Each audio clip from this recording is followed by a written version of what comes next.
नमस्कार आमा बुवा दाजुभाइ तथा दिदीबहिनीहरू, म रामजी यादव श्रम रोजगार तथा सामाजिक सुरक्षा मन्त्रीको हैसियतले आज 137औं अन्तर्राष्ट्रिय श्रमिक दिवसको अवसरमा तपाईहरू सबैमा हार्दिक शुभकामना व्यक्त गर्न चाहन्छु। श्रमको सम्मान नै देश विकासको आधार हो भन्ने मूल मर्मलाई आत्मसात गर्दै सबै क्षेत्रका श्रमिकका लागि उचित पारिश्रमिक, मर्यादित कामको वातावरण र श्रम अधिकार सुनिश्चित गर्न नेपाल सरकार प्रतिबद्ध रहेको छ। श्रम कुनै एक पेशा वा वर्गमा सीमित छैन। निर्माण स्थलमा काम गर्ने मजदुरदेखि बिरामीको उपचार गर्ने डाक्टरसम्म, खेतमा पसिना बगाउने किसानदेखि न्यायका लागि खटिने कानुन व्यवसायीसम्म, घराइसी कार्यमा सहयोग गर्ने घरेलु श्रमिकदेखि प्राविधिक विकास गर्ने इन्जिनियरसम्म र ज्ञानको ज्योति फैलाउने शिक्षकसम्म हामी सबै श्रमिक हौँ। हामी सबै आफ्नो स्थानबाट राष्ट्र निर्माणमा योगदान पुर्याइरहेका छौँ। त्यसैले आजको यस विशेष दिनमा हामी सबैले एकअर्काको योगदानको मूल्य बुझ्दै सम्मान गर्ने र एकअर्काप्रति कृतज्ञता व्यक्त गर्ने संस्कारलाई अझ सुदृढ बनाऊ। यसै सन्दर्भमा आजको यस विशेष दिनमा म 3वटा महत्त्वपूर्ण कार्यहरू घोषणा गर्न पाउँदा अत्यन्त हर्षित छु।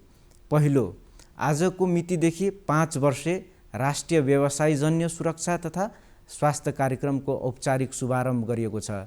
यस कार्यक्रमले प्रत्येक श्रमिकको सुरक्षा, स्वास्थ्य र सुरक्षित कार्य वातावरणको अधिकार सुनिश्चित गर्नेछ। दोस्रो, विदेशमा रहेका नेपाली श्रमिकहरूसँग प्रत्यक्ष संवाद, सूचना प्रवाह र समस्या समाधानलाई प्रभावकारी बनाउन विदेश स्थित नेपाली दूतावासमा रहेका श्रम सहचारी कन्सुलरबाट हप्तामा 1 पटक साप्ताहिक फेसबुक, टिकटक लाइभ कार्यक्रम सञ्चालन गरिनेछ। अब तपाईहरू जहाँ हुनुहुन्छ सरकार तपाईसँगै छ। तेस्रो, योगदानमा आधारित सामाजिक सुरक्षा कोषमा आबद्ध भएका श्रमिकहरूले घडेरी खरिद गर्नका लागि 6% ब्याज दरमा रु 1,50,00,000सम्म नियमानुसार सापट्टि लिन सक्ने व्यवस्था मिलाइएको छ।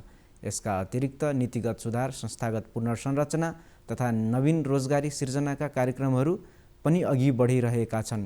अन्त्यमा मुलुकको आर्थिक विकास र समृद्धिको वास्तविक आधार परिश्रमी श्रमिकहरू नै हुनुहुन्छ। श्रमिकको पसिनाको उचित मूल्य र सम्मान सुनिश्चित भएमा मात्र समृद्ध नेपाल निर्माण सम्भव हुन्छ भन्ने मेरो दृढ विश्वास छ।